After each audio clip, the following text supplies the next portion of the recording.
On YouTube. All right, here we go. We are going to graph reciprocal function today. So if I say number 10, what do you think the reciprocal number of that is? 1 over 10. If I said y equals x, what's the reciprocal function of that? 1 over x. Exactly. Guess what? Your parent function is 1 over x. Okay? So this is the parent function. Then, as you can see, this is the HK form. H is the transformation of what? X. Either right or left. If H is positive, what direction do you go? If H is negative, you go? How about K? Y, right? If K is positive, you go? Negative? How about A? What does A do? Reflection or a vertical stretch or compression. Okay. Now on this one, let me just rewrite this another way where it's going to be easier for us to see the transformation of A. If you ever see something that has an A value that's not 1, you can technically take out an A and rewrite it as 1 over x minus h and then plus k. These two are the same. How come this equation is the same as this one? Gemma? How come this is exactly the same as that?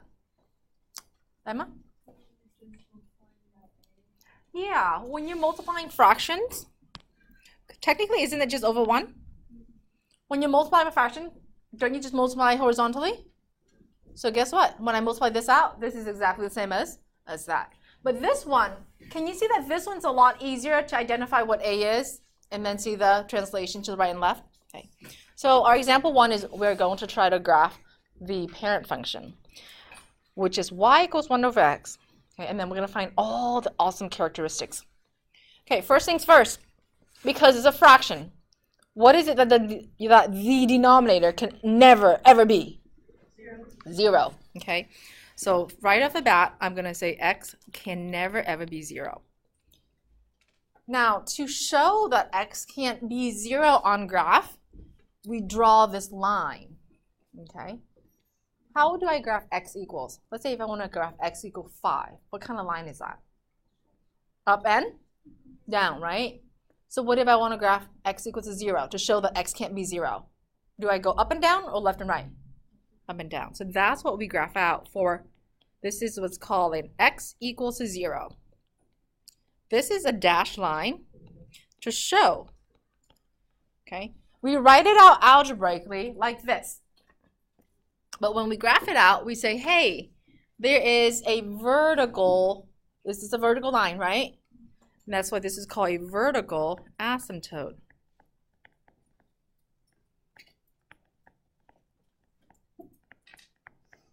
Okay, this is a vertical asymptote at x equals to 0. Vertical asymptote tells the reader that x can never be 0. Okay, we'll add another asymptote soon. Now, when we did the decimals yesterday, how many curves or how many branches did you see on the reciprocal? 2. So we'll start with the left and the right. Okay, we're going to do a right branch, a right curve or branch, however you want to call it, and then the left. Okay. And input, output, input, output. Now, so for this one, this is the right side. Okay, I want to pick a large value as big as my grid can support it, which is positive 10. Okay. I want to pick a value that's super close to the asymptote, okay, which is like even smaller, 1/10, and then 1, like that. Okay. So again, I want to pick 3 values for each curve because 2 is going to make a line, and I don't want to have a line. 5, 1. Okay. So we can do 10, you can do 5, you can do, remember, we want to be as close to the asymptote as possible. So when I pick x is 10, what's 1 divided by 10? 1/10. What's 1 divided by 1? 1. Now here's the part where it's tricky. What's 1 divided by 1 over 10? Okay, so it's like this. 1 divided by 1 over 10. It's What is it? It's 10. Because when you divide fractions, guess what you do with the second fraction? You take its reciprocal, right? So the final answer is 10. Okay, so these are the 3 dots. Go ahead and plot them on the right side. 10. So when I have 10, my output is super tiny, right? 1/10? Is that a 0? No. When x is 1, y is 1. When x is super small, like 1/10, y is as big as my grid provides, 1/10. So if you were absent yesterday, you saw that this looked like this. Okay. Remember this? Then the left curve, I'm going to do exactly the same. I'm going to pick something super far out, such as what? -10, and then a nice value of -1, and then something super, super close to my vertical asymptote. Let's call it what? What? -1/10. Okay, those are the outputs we're going to pick for the parent function. So 1 divided by -1/10 is -1/10. 1 divided by -1 is -1. Now, what's 1 divided by -1/10? Just simply -10, okay?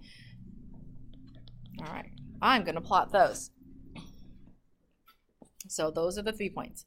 -10 is now on the bottom, -1/10. The -1 is -1. -1/10, super, super close to the vertical asymptote, is now -10 at the very bottom.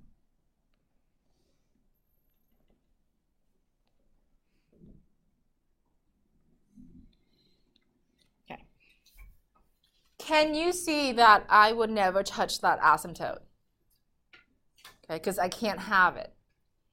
Now look at your chart for me.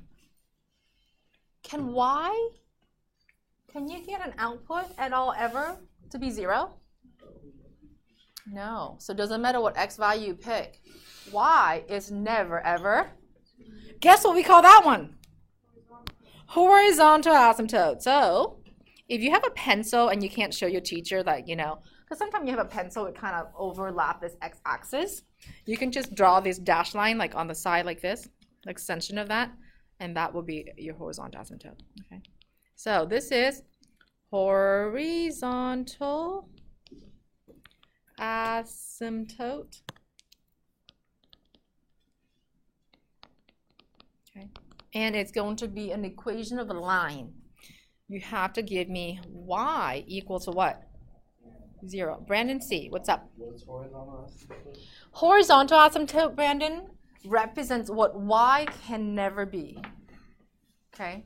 So in this case, y can never ever be what? Yeah. Does not matter what. Vertical is x. Right.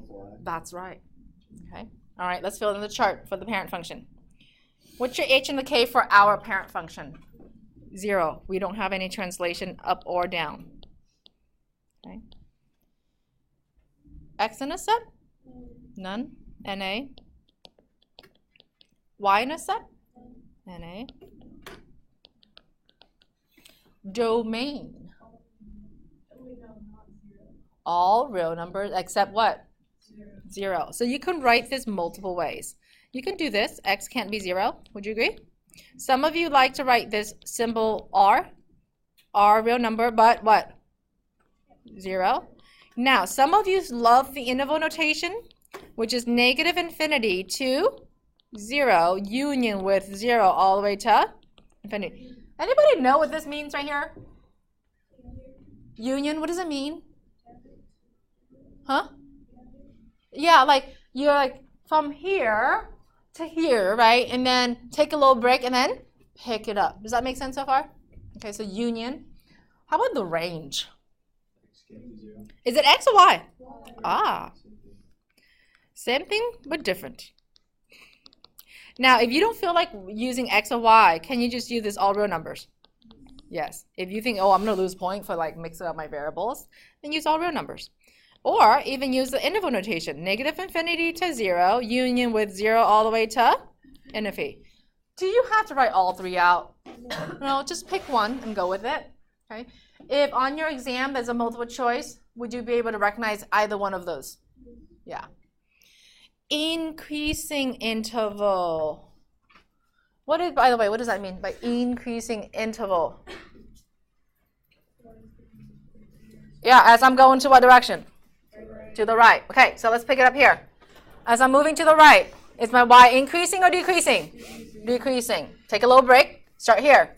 As I'm going to the right, what's happening to my y value? Also decreasing. So do you have any increasing values? No. None. Okay, so NA. That means everything is decreasing. But is it decreasing the entire time? No, it's taking a break where? At 0. So you write the same way. Negative infinity all the way to 0. Union from 0 all the way to infinity. Now the rate of change is talking about the slope. For this one, it's not a straight line, so your slope will vary. Okay. So in higher math classes, we'll figure out what each location is. But right now, we're just going to say varies. Now, is it a one-to-one? Whoops. One-to-one means the function has to pass what kind of line? Horizontal, right? It has to go like this. If I draw a random horizontal line, it cannot intersect more than once. Okay. So any random line I draw horizontally, did it intersect more than once? No. So yes, it is a one-to-one. We already wrote out the horizontal asymptote. What was that? Y equals to 0. And we already wrote out the vertical asymptote. What was that? Now, I want to highlight these two variables. You have to use x equals for vertical asymptote, and you have to use y equals for horizontal asymptote because those are lines. If you guys just write one number, then it's not going to give you any credit. Okay?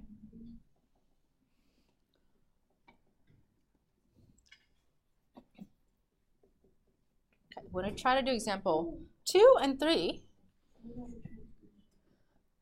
Oh yeah, I'm just waiting for people without notes to copy. Example.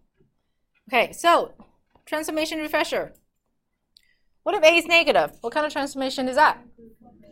Reflection over what?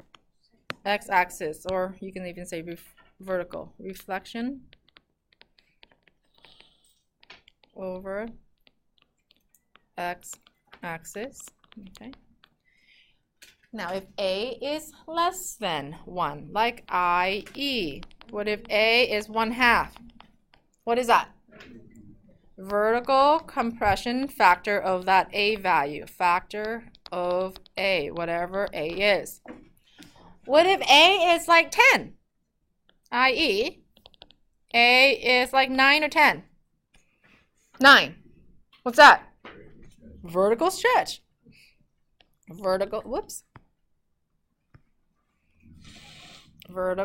stretch factor of A, whatever that A value is, whatever A in the problem is. H means what? Horizontal shift to the either left or right, right? H horizontal shift right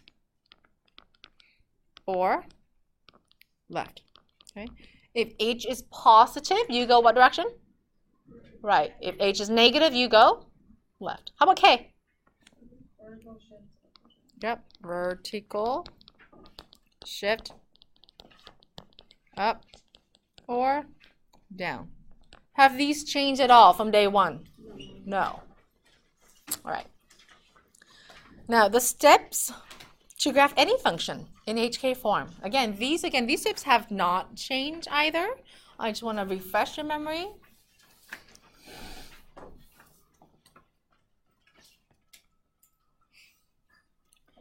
So the first thing is, if you're giving a function, you want to identify the parent. Okay?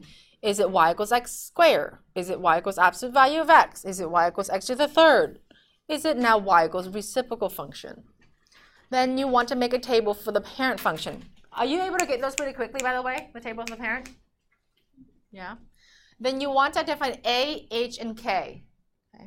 A will have what kind of transformation? A does what? What is A going to do? A is either reflection or a vertical stretch or compression. H is going to go left or right, and K is either going to go up or down. Okay. Then you're going to be asked to make a list of transformations. Once you know what they are, do you guys remember this? If it's an H, you add that to X, or you subtract that to X, depending on if you have a positive or negative H. If it's an A, you change that to the Y along with your K. K is up and down, so that's going to be a vertical change. Then you're just going to have a new table, you graph those points, and then you answer the box. Ready? Example dos. Y equals 1 over x minus 2 plus 5. For this one, your A value is what? 1. H value? 2. K value? Beautiful. I don't need to rewrite anything because A is just simply 1. So I'm going to cross out that rewrite and write parent function. What's the parent function? Yeah, y is equal to 1 over x. Okay. If you take away the h value and the k value, that's all you got left. Okay, we're going to graph this out. But before we graph this out, we are going to identify the vertical asymptote and the horizontal asymptote of the parent. What's the vertical asymptote of the parent? What is it that x can never be? Yep, so the vertical is going to be x equals to horizontal asymptote. What's the horizontal asymptote of your parent function? Y equals to 0. Okay. Remember, these are the values that they cannot be. Okay. So I'm going to put the parents right here. Y equals 1 over x. This is input, this is output. We have 2 branches, so I'm going to kind of make this wavy to divide the left branch and the right branch. We're going to pick 3 values for each branch. Here we go. Left side first, negative 10, negative 1, and 1/10. Negative 1/10, I should say. Right side, 10, 1, and 1/10. Okay, let's find the outputs. When x is negative 10 for the parent, what's the output? Negative 1 divided by 10. When x is negative 1, output is? When x is negative 1/10, negative 10. How about the right side? When x is 10, output is? Yep. When x is 1. When x is 1/10. That's right. That's the parent. But that's the starting point. I need to graph something with translation to the right, to h. So what do I do with that value of 2? X what? Plus 2. Very good. Up by 5. What do I do with that? Y plus 5. Since I don't have any a value that's higher than 1. Okay. Let's change all the x's first, okay? Take all this x right here and then change that. Negative 10 plus 2 is? Negative 8. Good. Negative 1 plus 2 is? 1. Negative 10 plus 2. Let's decide positive and negative first. Positive. Positive what? 1 and 9 over 10. Okay, it's positive 1 and 9/10. Okay, because it's just a 1/10 less than 2. Let's change the right side. 10 plus 2 is? 12. 1 plus 2 is? 3. 1/10 plus 2. 2 and 1/10. That's right. Then we're going to take the output from the parent, which I'm going to highlight it in green, and change it over here. Just like that. Negative 1/10 plus 5. 4 and 9/10. Very good. Negative 1 plus 5. Negative 10 plus 5. Negative 5. Then same thing. Positive 1/10 plus 5. 5 and 1/10. 1 plus 5. 6, 10 plus 5. 15. Okay. Perfect. Let's plot our transform table. Now, but before we go there, I also want to change this. What's your new VA? What's your new HA? Remember, I used to have an x equals to 0, right? I went to the right by 2. So what's your new VA? X equals to 2. What's your new vertical asymptote? Y equals 5 because you went up how much? By 5. Graph those first, okay? X equals 2.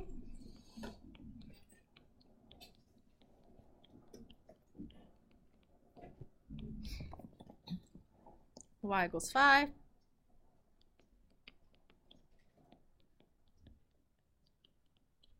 Okay. And then now I have enough dots to plot -8. I'm going to go pretty close to that horizontal asymptote. 4 and 9 over 10. Okay, so -8, 4 and 9/10. That's 1 dot. Then +1, go up 4. Then we have 1 and 9/10. How close to that vertical asymptote? Pretty close, right, guys? Go down to -5, like that.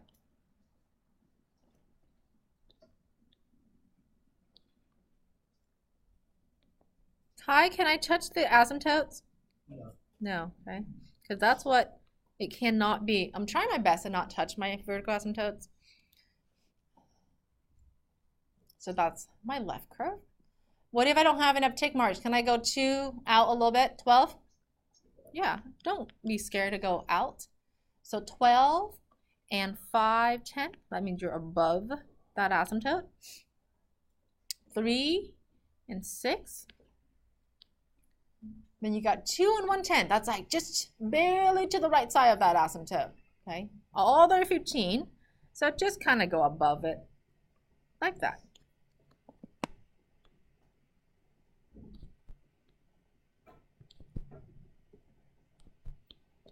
Beautiful. Then we just have to now state all of the things that we want to find. Should we go and state the transformation at the bottom since we already know what they are? One of it is what direction? Horizontal shift, horizontal shift. Right. How many units, by the way? 2 units. And then what else? Vertical shift up by 5 units. Okay. All right, now let's fill the chart. H and K, what is it? 2, 5. Beautiful. We already stated right there. X-intercept. Whoa, do we know exactly what it is? No. Can I eyeball it? No. So guess what you have to do? Set y equals to 0. So X-int. Y equals to 0. Here we go. 0 equals 1 over x minus 2 plus 5. What do you do next to solve for x? Subtract 5. So -5 equals 1 over x minus 2. What do you do now to get rid of fractions? Multiply both sides by x minus 2. Okay, because that's my denominator. So x minus 2. So can you see that this side's canceling? What do I have on the right? Just simply what? 1, right? The left? Let's just do the -5. -5 times x is -5x. -5 times -2 is 10. Move the 10 over. So -5x equals to -9. X is 9 over 5. So as you can see, you cannot eyeball that. So you got to work it out. 9 over 5, 0. Y-intercept, I can't eyeball that either, but I think it's a lot easier to find. Y-intercept is when x is 0. All right. X is 0. 0 minus 2 is what? -2. So 1 divided by -2 is -1/2, right, y'all? What's a -1/2 plus 5? Positive, negative. Negative half plus 5. Positive 4.5. Okay, so 0, 4.5. Okay, domain. What are they going to write? All real except x can never ever be my vertical asymptote. Range. All real except y can never ever be 5. Oh, increasing interval. Increasing interval. Is it increasing? No, it's none. But then decreasing, you're going to write from negative infinity all the way to what? 2, because if you have an asymptote at 2, take a little break. Union that from 2 all the way to infinity. Rate of change, we're going to say it varies right now. Is it a 1-to-1?